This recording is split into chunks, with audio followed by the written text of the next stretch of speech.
আসসালামু আলাইকুম, আশা করি সবাই অনেক বেশি ভালো আছেন। তো ফিল্মোরা 14 সবে মাত্র রিলিজ হয়েছে। ফিল্মোরা 14 এখন আমরা এই সফটওয়্যারটা ব্যবহার করে প্রো লেভেলে এডিটিং করতে পারবো। তবে কিভাবে ব্যবহার করবেন এবং এটার কী কী ফিচার আছে এগুলো নিয়ে আজকে কথা বলবো।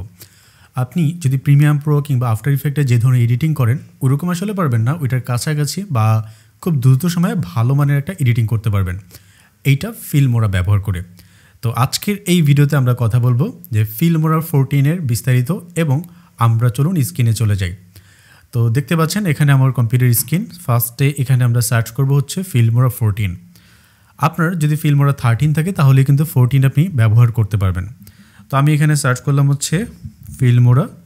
তো ফিল্মোরা লিখে সার্চ করার পর দেন হচ্ছে এই যেখানে আমরা একটা ক্লিক করবো, এখানে যে 13 আছে দেখতে পাচ্ছেন, এখানে তো 14 ইনস্টল করা আছে। এই যে সামনে বেটা লেখা আছে, আমি যদি এখানে 14 লিখি তাহলে অটোমেটিক্যালি দেখতে পাবেন এখানে চলে আসবে ফিল্মোরা 14টা। ওকে, আমি হচ্ছে ফিল্মোরা 14 লিখলাম।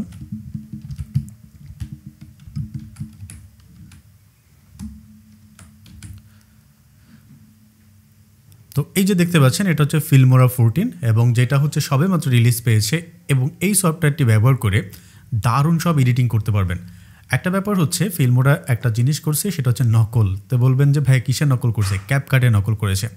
সো ক্যাপকাটে যে ফাংশন ছিল ওই ফাংশনটাই হুবহু জাস্ট ফিল্মোরাতে দেওয়া হয়েছে, এবং ফিল্মোরার পুরো ইন্টারফেস চেঞ্জ হয়ে গেছে। ইন্টারফেস বলতে কি ফ্রেম বা হচ্ছে আগে যেগুলো ছিল স্মুথনেস এগুলা, এবং পুরোটাই হচ্ছে কপি করা হচ্ছে ক্যাপকাট ব্যবহার করে। তো চলুন আমরা কম্পিউটারে যদি স্ক্রিনে দেখি, এই যেখানে আমরা ক্লিক করলাম ফিল্মোরা এবং এটা ওপেন হবে। যদি আপনার ফিল্মোরা 13 হয় তাহলে আপনি এটা কীভাবে 14 করবেন? এটা জাস্ট হচ্ছে টেস্ট ভার্সন, হয়তো আরও কিছু আপডেট দেন হচ্ছে এটা যে ল্যাকিং আছে এগুলো নিয়ে আসবে। তো আমরা সফটওয়্যারটি ক্লিক করে ওপেন করার পর দেন হচ্ছে অনেকগুলো ফাংশন পাবো। তো ফাংশনের পূর্বে দেখতে পাচ্ছেন এখানে ওপেন হচ্ছে, এবং এই যে লেখা আছে ফিল্মোরা 14 বেটা ভার্সন, তো টেস্ট ভার্সন যেটাকে বলা হয়, আমরা এখানে ক্লিক করলাম। আফটার ক্লিক করার পর এখানে কিন্তু আমরা একদম ইজিভাবে দেখতে পাচ্ছি যে ইন্টারফেসের মানে শুরুর দিকে যে ইন্টারফেস এটা অনেকটা চেঞ্জ হয়েছে। এখন আপনি কি করবেন? এখানে কিন্তু দেখতেই পাচ্ছি আমরা এই যে নিউ প্রজেক্ট, যেটা এই নিউ প্রজেক্টে আমরা একটা ক্লিক করব। তো নিউ প্রজেক্টে যদি ক্লিক করি তাহলে নতুন প্রজেক্ট তৈরি হবে আমরা জানি, কিন্তু এখানে অনেকগুলো ফিচার আছে। আমরা ফার্স্টে একটু নিউ প্রজেক্টে ক্লিক করে একটা নতুন প্রজেক্ট নিয়ে নিলাম। আফটার প্রজেক্টে নেওয়ার পর দেখবেন যে আমরা যদি একটু অপেক্ষা করি দেন হচ্ছে আমরা দেখতে পাবো এখানে ডিফল্ট একদম 30 যেভাবে দেখতে হুবহু সেম। তাহলে ডিফারেন্টটা কোথায়? আমরা ডিফারেন্টটা কোথায় এখনই দেখব। তো দেখেন ফিল্মোরা আমাদের ওপেন হয়ে গেছে। এটাকে যদি আমরা ফুল স্ক্রিন এভাবে করে দিই, এইবার আমরা এই যে এখানে ক্লিক করবো, হ্যাঁ 13 না 14 এটা দেখার জন্য এখানে ক্লিক করবেন, এবং এই যে নিচে লেখা আছে আপডেট নামে, এখানে দেখতে পাবেন চেক আপডেট। এই জায়গায় যখন আমরা ক্লিক করব এরপরে আপনি কিন্তু এখানে দেখতে পাবেন যে আপনার ফিল্মোরাটা আপডেট ভার্সন কিনা। তো আমাদের একটু অপেক্ষা করতে হবে, এরপরে আমরা দেখতে পাবো যে আমাদের আপডেট ভার্সন কিনা। এই যে দেখেন এটা হচ্ছে আপডেট ভার্সন, যেটা হচ্ছে 14 বেটা ভার্সন। আচ্ছা, এই সুবিধাগুলো দেখা যাচ্ছে। এই ভিতরে সব থেকে ইন্টারেস্টিং, আজকে আসলে আমি অন্য কোনো ব্যাপারেই কথা বলবো না, শুধুমাত্র একটা ব্যাপারে কথা বলবো। সেটা কি, অনেকগুলো ফিচার এখানে আসছে যেগুলো নতুন। তবে এই যেখানে নিচের দিকে দেখতে পাচ্ছেন যেটা হচ্ছে কার্ভ, সো এটার মাধ্যমে কি ফ্রেম কার্ভ, যেটা এটার মাধ্যমে আপনি কি করতে পারবেন? আপনি স্মুথনেস আরও বেটার করতে পারবেন।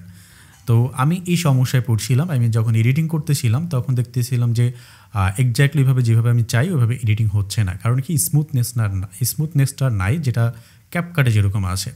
সো এখানে যদি আমরা এখানে দেখি প্রত্যেকটা ফিচার এখানে বলা হচ্ছে যে কী কী ফিচার আছে, আপনারা সবাই চেক করে দেখে নিতে পারেন।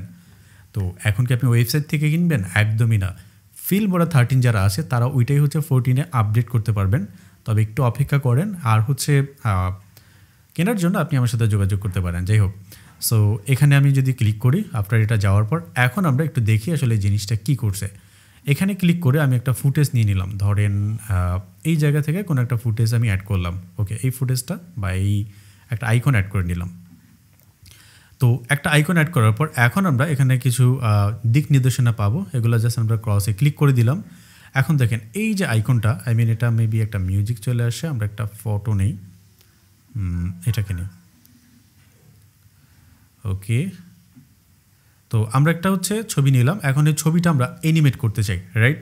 সো অ্যানিমেট করার জন্য কি লাগবে? আপনার কি ফ্রেম লাগবে। তো আমরা যদি এখানে যে ডান দিকে যে অপশন আছে কি ফ্রেম, এগুলো ব্যবহার করে অ্যানিমেট করিও এখানে যে জিনিসটা আগে ছিল এটা পাবো না। তো আমি একটু কি ফ্রেমগুলো ব্যবহার করি, এই যে দিলাম, দেন এই পাশে আরেকটা কি ফ্রেম দিলাম এই যে এখানে, দেন হচ্ছে আমরা এটা স্কেলটাকে বাড়াইলাম।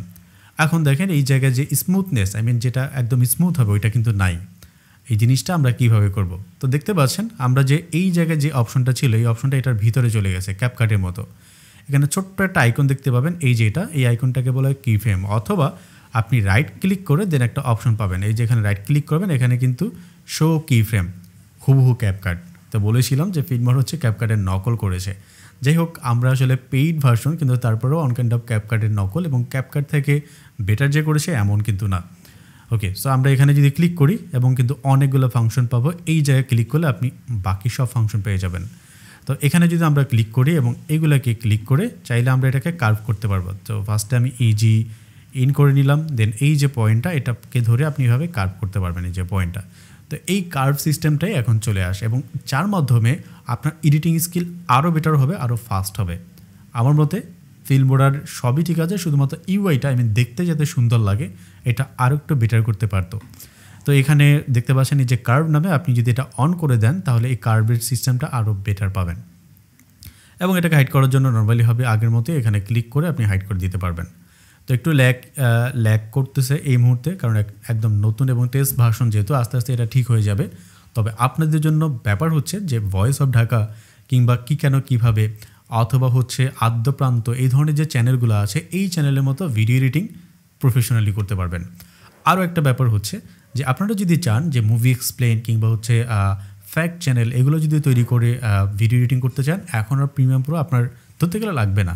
যারা প্রিমিয়াম প্রোতে ব্যবহার করে বা এডিটিং করে তাদের কথা আলাদা, তবে ফাস্ট এবং দ্রুত এডিটিংয়ের জন্য ফিল্মোরা আমরা ব্যবহার করি। এখন থেকে আপনি আরও স্মুথনেস এবং ভালোভাবে এডিটিং করতে পারবেন।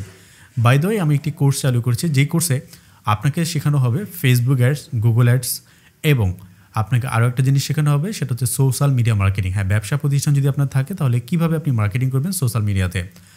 এবং সবার লাস্টে যেটা আছে সেটা ফিল্মোরা নিয়ে সম্পূর্ণ একটা গাইডলাইন। আমি ফিল্মোরাতে ভিডিও এডিটিং থেকে শুরু করে আপনার বিস্তারিত, এবং এই 13টা ব্যবহার করে 14টা ব্যবহার করে আপনি ভয়েস অফ ঢাকা কিংবা তথ্যচিত্র এই ধরনের চ্যানেলের মতো ভিডিও কন্টেন্ট কীভাবে তৈরি করবেন।